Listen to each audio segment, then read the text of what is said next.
ಭಾರಿ ಮಳೆಗೆ ಮನೆ ಮೇಲೆ ಕಾಂಕ್ರೀಟ್ ಗೋಡೆ ಕುಸಿದು ಬಿದ್ದಿದ್ದು ಅದೃಷ್ಟವಶಾತ್ ಕುಟುಂಬಸ್ಥರು ಪಾರಾಗಿದ್ದಾರೆ. ಮಡಿಕೇರಿಯ ಚಾಮುಂಡೇಶ್ವರಿ ನಗರದಲ್ಲಿ ಅವಾಂತರ ಸಂಭವಿಸಿದೆ. ರಾಮಚಂದ್ರ ಅನ್ನೋರ ಮನೆಗೆ ನಿರ್ಮಿಸಿದ್ದ ತಡೆಗೋಡೆ ಬಿದ್ದಿದ್ದು ಪರಿಣಾಮ ಮನೆ ಗೋಡೆಗಳಲ್ಲಿ ಬಿರುಕು ಕಾಣಿಸಿಕೊಂಡಿದೆ. ಸ್ಥಳಕ್ಕೆ ಮಡಿಕೇರಿ ನಗರಸಭೆ, ನಗರ ಪೊಲೀಸರು ಭೇಟಿ ನೀಡಿ ಪರಿಶೀಲನೆ ನಡೆಸಿದ್ರು. ಈ ಸಂದರ್ಭ ಮಳೆ ಮತ್ತಷ್ಟು ಬಂದಲ್ಲಿ ಮನೆ ಬೀಳುವಂತಹ ಆತಂಕವನ್ನ ರಾಮಚಂದ್ರ ವ್ಯಕ್ತಪಡಿಸಿದ್ದಾರೆ.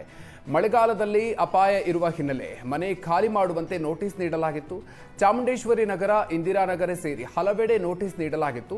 ಒಂದು ವಾರದ ಹಿಂದೆಯಷ್ಟೇ ನಗರಸಭೆಯಿಂದ ನೋಟಿಸ್ ನೀಡಲಾಗಿತ್ತು. ಸುರಕ್ಷಿತ ಸ್ಥಳಗಳಿಗೆ ತೆರಳುವ ಮುನ್ನವೇ ಅವಾಂತರ ಸಂಭವಿಸಿದೆ.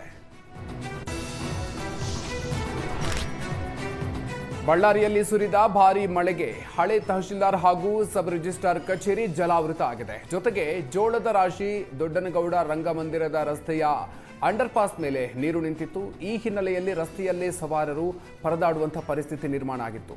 ಮಳೆಗಾಲದ ಸಿದ್ಧತೆ ಮಾಡಿಕೊಳ್ಳದ ಪಾಲಿಕೆ ವಿರುದ್ಧ ಜನರು ಅಸಮಾಧಾನವನ್ನು ಹೊರಹಾಕಿದ್ದಾರೆ.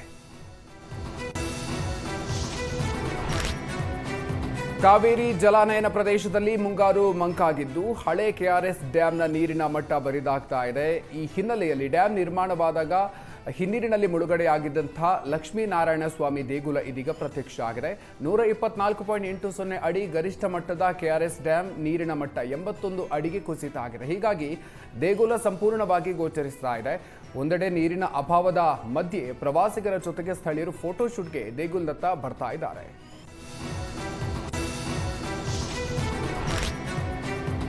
ಕೊಪ್ಪಳ ಜಿಲ್ಲೆಯಲ್ಲಿ ಗೊಬ್ಬರದ ಸಮಸ್ಯೆಯ ಬಗ್ಗೆ ಏಷ್ಯಾನೆಟ್ ಸುವರ್ಣ ನ್ಯೂಸ್ ವರದಿಯನ್ನು ಬಿತ್ತರಿಸಿತ್ತು. ಸುವರ್ಣ ನ್ಯೂಸ್ ವರದಿ ಕೊಪ್ಪಳ ಜಿಲ್ಲಾಡಳಿತ ಬಳಿಕ ಎಚ್ಚೆತ್ತುಕೊಂಡಿದೆ.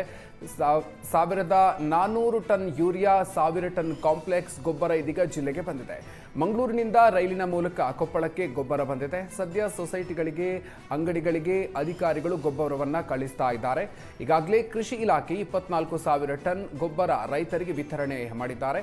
ಇನ್ನುಳಿದ ಗೊಬ್ಬರ ಹಂತ ಹಂತವಾಗಿ ಜಿಲ್ಲೆಗೆ ಬರಲಿದೆ ಅಂತ ಕೃಷಿ ಇಲಾಖೆ ಅಧಿಕಾರಿಗಳು ಮಾಹಿತಿ ಕೊಟ್ಟಿದ್ದಾರೆ. ಮಧ್ಯಪ್ರಾಚ್ಯ ರಾಷ್ಟ್ರಗಳ ಯುದ್ಧದ ಪರಿಣಾಮ ಬೀದರ್ನ ರೈತರು ಕಂಗಾಲಾಗಿದ್ದಾರೆ. ಮುಂಗಾರು ಎಂಟ್ರಿಯಿಂದ ಸಂಭ್ರಮಿಸಿದ್ದ ರೈತರಿಗೆ ಇದೀಗ ರಸಗೊಬ್ಬರ ಪಡೆಯುವುದು ದೊಡ್ಡ ಸವಾಲಾಗಿ ಹೋಗಿದೆ.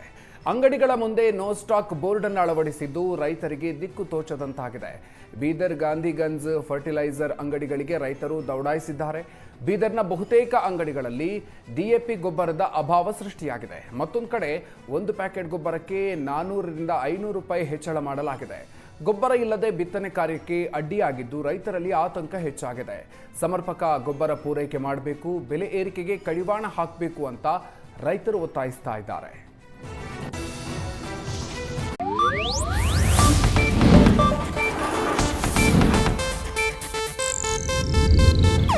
ಇದು ಏಷ್ಯಾನೆಟ್ ನ್ಯೂಸ್ ನೆಟ್ವರ್ಕ್ ಪ್ರಸ್ತುತಿ.